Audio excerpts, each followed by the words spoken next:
Dan kita sudah terhubung dengan Menteri Koordinator Perekonomian Republik Indonesia Erlangga Hartarto. Selamat sore Pak Menteri. Selamat sore Pak Ferdi. Ya, terima kasih Pak Menteri sudah bergabung dengan CNN Indonesia sore ini. Pak Menteri, kita ingin mengkonfirmasi beberapa hal, ingin meluruskan beberapa pro kontra di masyarakat, khususnya yang baru saja kebijakan diluncurkan oleh pemerintah soal kartu prakerja ini, Pak. Pertanyaannya kemudian menjawab pro kontra ini, salah satunya yang cukup tajam adalah urgensi dari diterbitkannya kebijakan kartu prakerja ini. Sebenarnya urgensinya apa, Pak Menteri?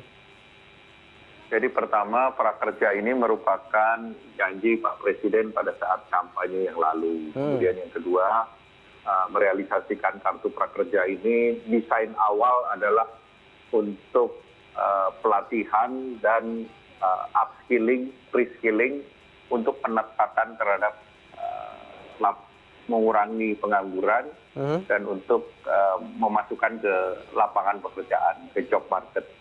Namun pada saat terjadi pandemik, maka program ini dirubah. Semula ada pelatihan yang namanya offline, ada pelatihan yang online. Nah, kemudian juga dengan biaya pelatihan yang berbeda. Pada desain awal 3-7 juta. Namun sekarang karena ini digunakan sebagai jalan untuk menangani mereka yang dirumahkan dan juga mereka yang terkena PHK, ini menjadi pelatihan dan jaringan pengaman sosial untuk mereka yang terkena dampak ekonomi, sosial ekonomi dari corona ini. Sehingga tentunya terjadi perubahan desain dan juga perubahan daripada paket-paket yang diberikan. Sehingga tentu dengan situasi seperti ini, diusahakan lebih banyak masyarakat yang bisa menikmati daripada kartu prakerja, itu akan semakin baik. Oke, Pak Menteri, kemudian beberapa pihak mengatakan bahwa di masa pandemi sekarang ini keterbatasan tentu banyak.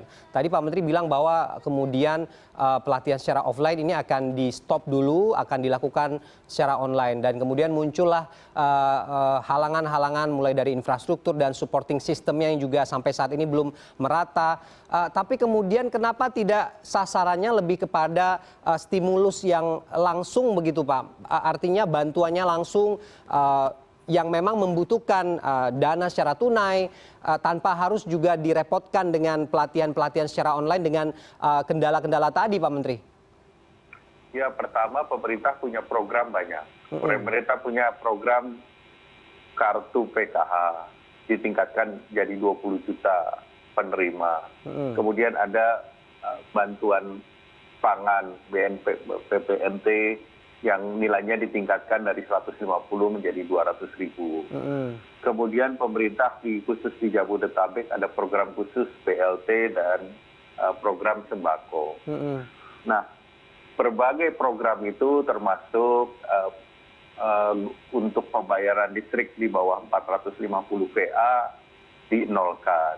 Kemudian 450 sampai 900 itu bayarnya 50%. Nah, tujuannya pemerintah menjaring sebanyak mungkin mereka yang perlu disupport, mereka yang menjadi kelompok terdampak atau menjadi miskin baru akibat daripada sosial ekonomi yang terganggu ini.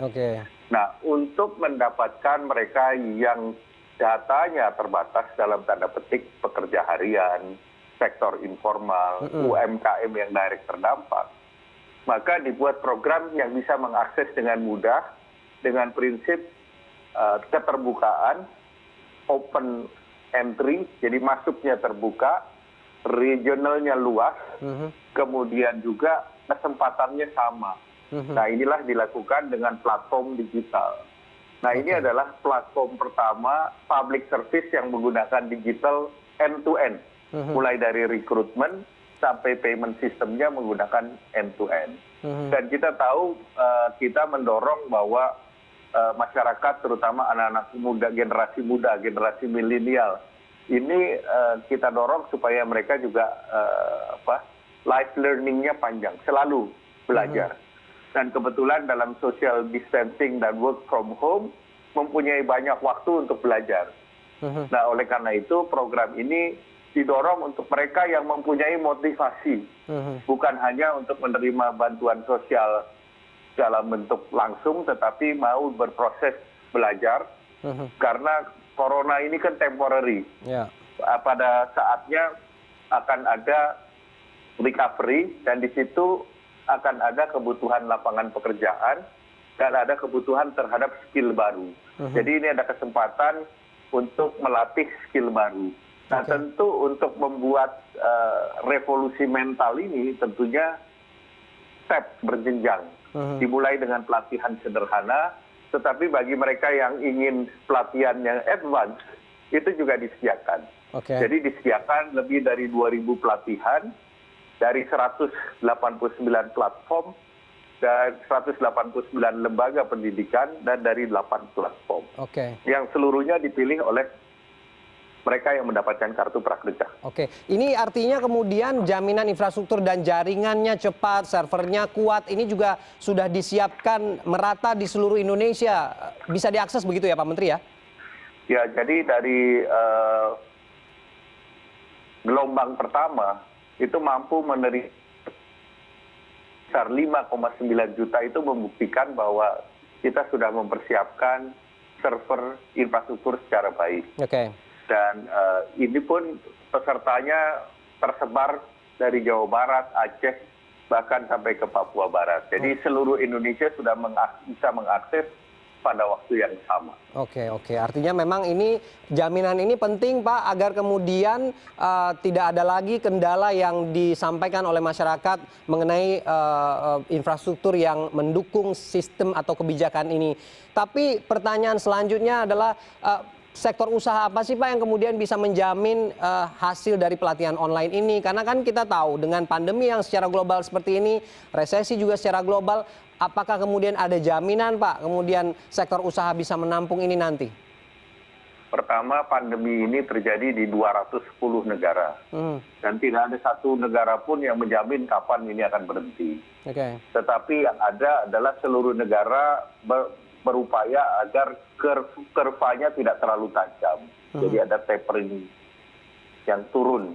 Nah, dengan tapering turun ini beberapa negara sudah mulai membuka perekonomiannya. China, Korea, kemudian bahkan Italia, Spanyol sudah mulai membuka sebagian.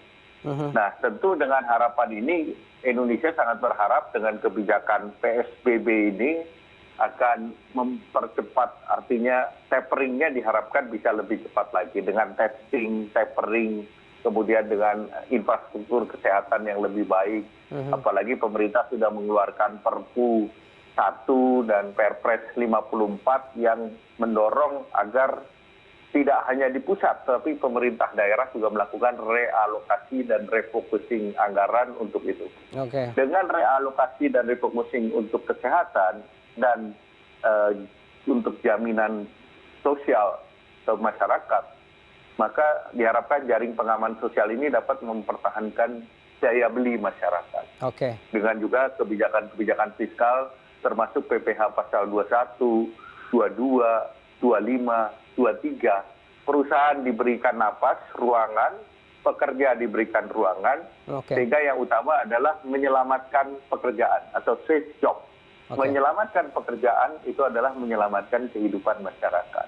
Nah, inilah yang akan didorong, sehingga tentu setelah pelatihan ini mereka bisa kembali ke tempat pekerjaannya masing-masing, atau ada juga sebagian yang ingin memulai karir sebagai entrepreneur. Nah, seluruhnya disediakan di dalam platform pelatihan. Artinya memang urgensinya sudah terjawab, implementasinya juga nanti, serta infrastruktur supporting sistemnya juga sudah disiapkan secara maksimal oleh pemerintah. Kita bergeser Pak Menteri soal badai PHK yang sampai saat ini sudah lebih dari 2 juta PHK yang melanda dunia kerja, dan kabarnya juga pengusaha sudah mulai menangis dengan kondisi seperti ini. Bagaimana kemudian kebijakan dari pemerintah menyikapi ini Pak? Jadi pertama, dalam situasi ini ada yang terpukul dengan berat, yaitu sektor-sektor seperti pariwisata, konstruksi, transportasi, pertambangan, keuangan, otomotif, kemudian usaha kecil menengah, pertanian. Namun ada yang agak netral dan baik, seperti telekomunikasi, elektronik, makanan, minuman, kimia, farmasi, tekstil terutamanya APD. Dan kita mempunyai kemampuan untuk mengkonversi pabrik-pabrik tekstil untuk memproduksi APD. Dan untuk memproduksi tersebut, demand di dunia sangat luar biasa. Pabrik di Indonesia misalnya mengontrol pasar di Jepang misalnya 40%. Demikian pula di Korea, di Taiwan, dan yang lain. Sehingga pada kesempatan ini ada sektor yang bisa menjadi pensuplai alat-alat kesehatan kepada negara-negara lain. Jadi itu kesempatan yang muncul. Tetapi memang sektor-sektor yang seperti sektor pariwisata itu 90% kan bukan hanya di Indonesia, di seluruh dunia shutdown, turun karena memang tidak ada turisme. Nah, pemerintah mencatat ada yang dirumahkan, kemudian sekitar 1,2 juta, kemudian terkena PHK 212, karena PHK itu bukan sebuah proses yang mudah. Dan rata-rata kalau perusahaan menengah mereka masih menunggu sampai di akhir tahun, sedangkan yang usaha kecil ataupun restoran dan jasa mereka sudah mulai merumahkan. Tetapi sampai proses PHK itu memakan waktu. Oleh karena itu yang dilakukan pemerintah ya tadi salah satunya intervensi melalui prakerja supaya mereka bisa mendapatkan jalan. Kemudian dari segi perusahaannya dengan PPh pasal 21 direlaksasi, tentu ada tambahan yang bisa diberikan kepada para pekerja. Dan ditambah lagi pemerintah juga sedang mengatur bahwa THR itu bisa dicicil dalam arti mungkin 30% di bulan Ramadan nanti dan sisanya harus dibayarkan sampai di akhir tahun. Jadi berbagai program stimulus sudah diturunkan oleh pemerintah. Oke.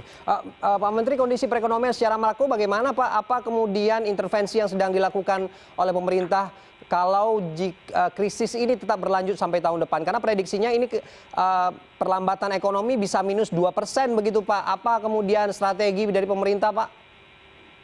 Jadi kalau kita lihat dalam anggaran revisi APBN 2020, pemerintah menargetkan pertumbuhan kita masih 2,3%.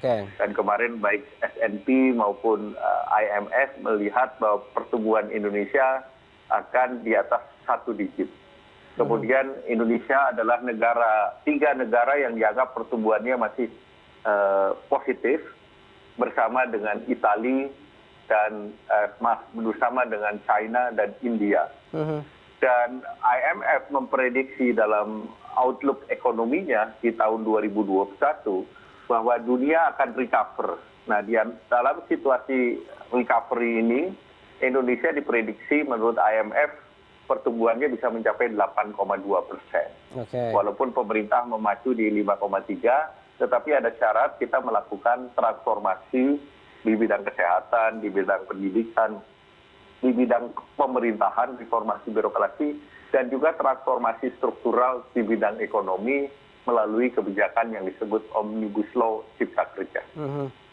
Apa kemudian yang sudah dilakukan Pak untuk menggenjot pertumbuhan itu sampai kemudian sesuai dengan apa yang ditargetkan oleh pemerintah saat ini Pak, di tengah pandemi juga saat ini?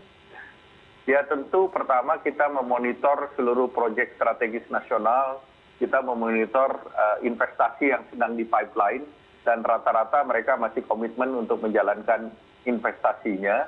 Dan tentunya pemerintah memberikan kesempatan kepada sektor produksi, sektor logistik untuk tetap beroperasi dengan tentunya memperhatikan protokol COVID-19.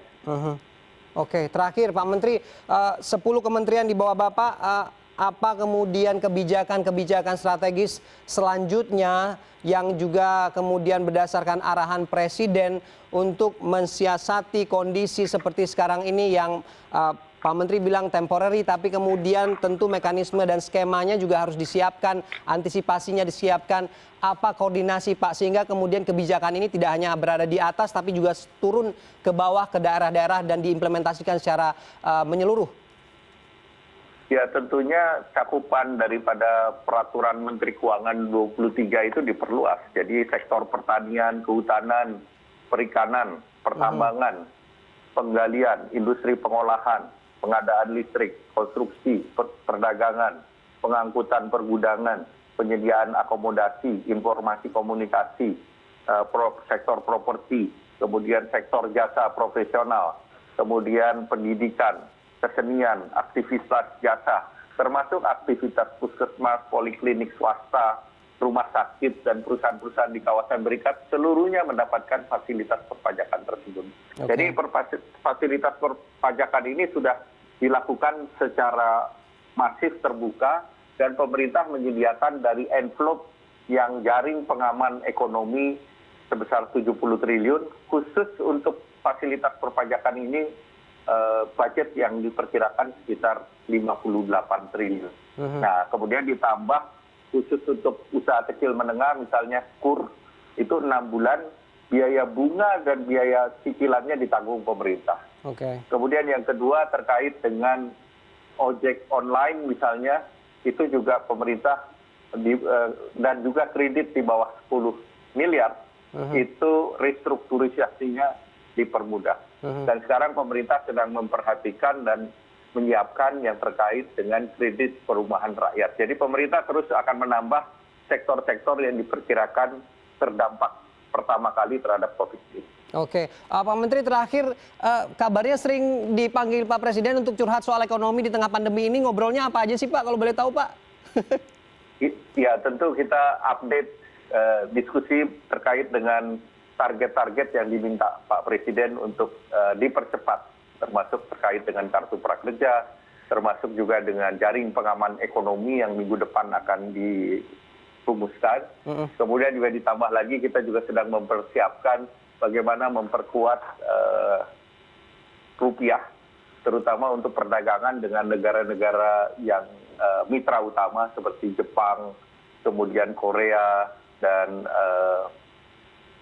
Jepang, Korea, dan China. Itu pemerintah sedang menyiapkan swap rate yang menarik dan juga mungkin bisa dipergunakan untuk sektor perdagangan, sehingga nantinya penggunaan currency tersebut akan mengurangi permintaan terhadap US dollar, sehingga tentunya akan dalam tanda petik memperkuat perekonomian nasional. Baik, terima kasih Pak Menteri. Kemudian harapan-harapan itu kita aminkan agar bisa memang diimplementasikan untuk kesejahteraan masyarakat, walaupun kemudian ada pandemi yang melanda Indonesia, tapi kemudian masyarakatnya masih tetap terjamin kehidupannya, kesejahteraan masih terus menjadi prioritas utama bagi pemerintah di saat kondisi darurat seperti sekarang ini. Terima kasih Menteri Koordinator Perekonomian Erlangga Hartarto sudah bergabung bersama CNN Indonesia sore ini.